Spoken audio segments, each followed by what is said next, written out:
দীর্ঘ 17 বছরের প্রবাস জীবন শেষ করে আজকে ঢাকায় ফিরছেন বিএনপির ভারপ্রাপ্ত চেয়ারম্যান তারেক রহমান।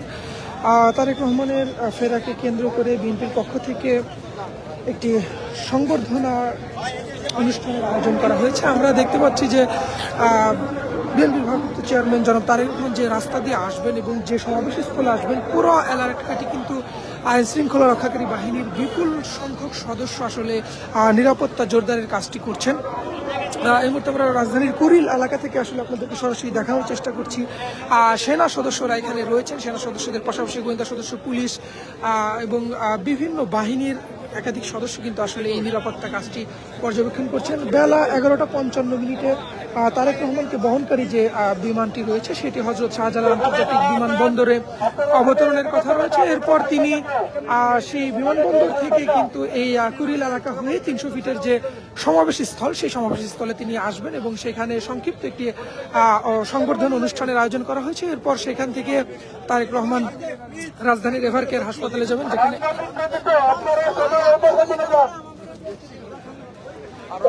এভারকেয়ার হাসপাতালে কিন্তু তাকে নিয়ে যাওয়া হবে। সেখানে তিনি, তার মা অসুস্থ অবস্থায় রয়েছেন বেগম খালেদা জিয়া, সেখানে মায়ের সাথে সাক্ষাতের পর তিনি আসলে গুলশানের যে বাসভবন, সেই বাসভবনে আসলে যাবেন। আজকে সারাদিনে তারেক রহমানের যে শিডিউল আসলে বিএনপির পক্ষ থেকে গতকাল সংবাদ সম্মেলনে জানানো হয়েছিল, সেই শিডিউল অনুযায়ী কিন্তু তিনি বিমানবন্দর থেকে এই 300 ফিটের সমাবেশ স্থলে আসবেন। সমাবেশ স্থল থেকে তিনি তার মায়ের সাথে দেখা করতে যাবেন এবং এরপর আসলে গুলশানের যে বাসভবনটি তৈরি করা হয়েছে তারেক রহমানের জন্য, সেখানে তিনি অবস্থান করবেন। সার্বিক বিষয় যদি বলি, আসলে নিরাপত্তার যে বিষয়টি প্রথম থেকেই আসলে কনসার্ন ছিল। আমরা মাঝের যে বিক্ষুব্ধ সময়টা দেখেছি, আসলে 5 আগস্ট পরবর্তী সময়ে আমরা নানান ডেট আসলে শুনেছি তারেক রহমান দেশে ফিরছেন, তারেক রহমান আগামী মাসে আসবেন বা কিছুদিনের মধ্যে আসবেন, অল্প সময়ের মধ্যে আসবেন, এমন কিছু গুঞ্জন আমরা বারবার দেখেছি।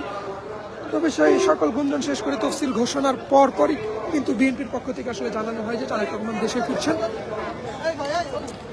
তো সেই নেতাকর্মীদের যে দীর্ঘ অপেক্ষা, সেই অপেক্ষা কিন্তু আসলে অবসান ঘটতে যাচ্ছে এবং অবশ্যই তারেক রহমান দেশে ফিরছেন। আমরা দেখছি যে আসলে এখানে সেনা সদস্য যারা রয়েছেন তাদের বেশ বেগ পোহাতে হচ্ছে। আসলে উৎসুক জনতা, নেতাকর্মী যারা এখানে এসেছেন, তারা তাদেরকে শৃঙ্খলায় নিয়ে আসতে আমরা সেনা সদস্যদের বেশ বেগ পোহাতে দেখছি। আসলে বিপুল সংখ্যক মানুষের উপস্থিতি যেটি নিরাপত্তা সংকট তৈরি করতে পারে, এই ধরনের বিষয়গুলো কিন্তু আসলে সেনাবাহিনীর পক্ষ থেকে তদারকি করা হচ্ছে।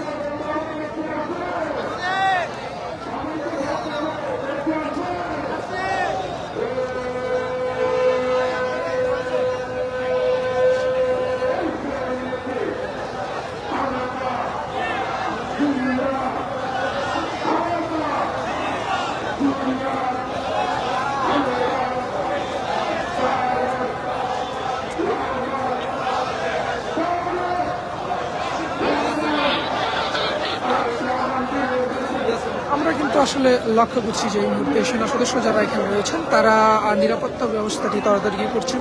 পুরো এলাকা জুড়েই কিন্তু বিভিন্ন বাহিনীর, আইন শৃঙ্খলা রক্ষাকারী বাহিনীর সদস্যরা রয়েছেন। এর পাশাপাশি বিএনপির যে নিজস্ব প্রোটোকল রয়েছে তারাও কিন্তু আসলে এখানে নিরাপত্তার কাজটি করছেন। নেতাকর্মীরা আসলে সকাল থেকেই, গতকাল থেকে এই মঞ্চ স্থলে আসছিলেন এবং এখন পর্যন্ত আমরা কিন্তু দেখছি যে কিছুটা ঠান্ডা আবহাওয়া উপেক্ষা করেই নেতাকর্মীরা এই 300 ফিটের যে সমাবেশ স্থল আছে, সমাবেশ স্থলের দিকে আসছেন।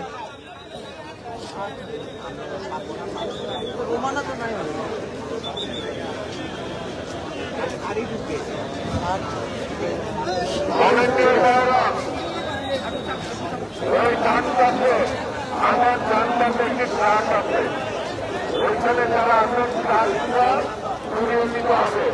আর আপনাদের সামনে 3টে গাড়ি আছে, ড্রাইভারকে নিয়ে আপনারা আসেন, সিকিউরিটি করছে, নিরাপত্তা থাকছে, এই ট্রাক এবং গাড়িগুলি সুরক্ষিত হবে। আপনারা যারা এখানে আসেন, ট্রাকের দিকে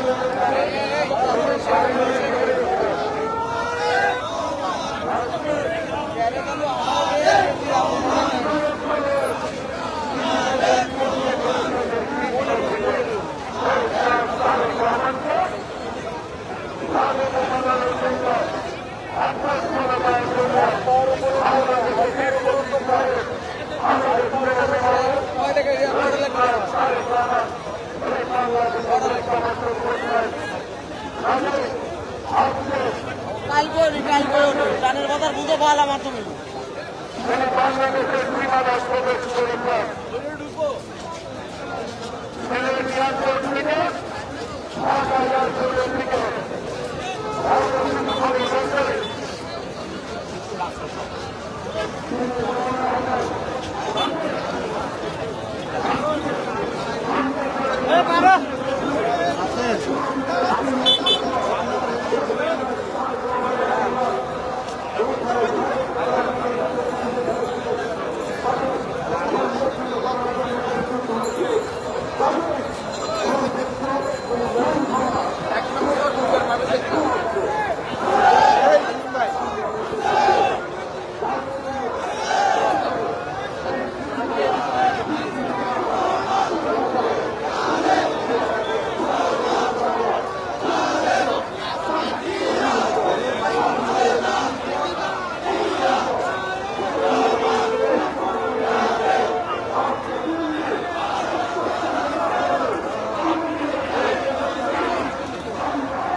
আপনারা ওই পাশ থেকে এই পাশে আর আসবেন না, যারা ওই পাশে রয়েছেন ওই পাশে থাকে।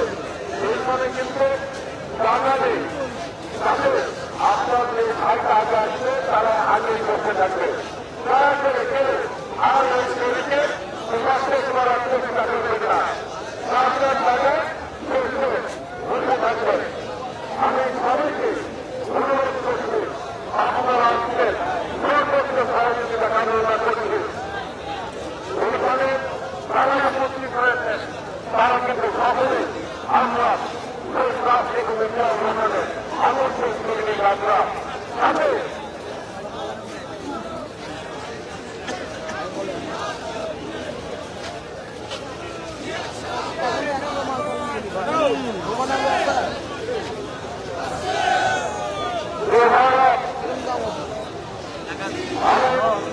আবারও সমাবেশকে একত্রিত করছি। বিশেষ করে ওই বাসের যারা দাঁড়িয়ে আছেন আপনারা এই বাসগুলি ক্লিয়ার করেছেন, এখানে আমরা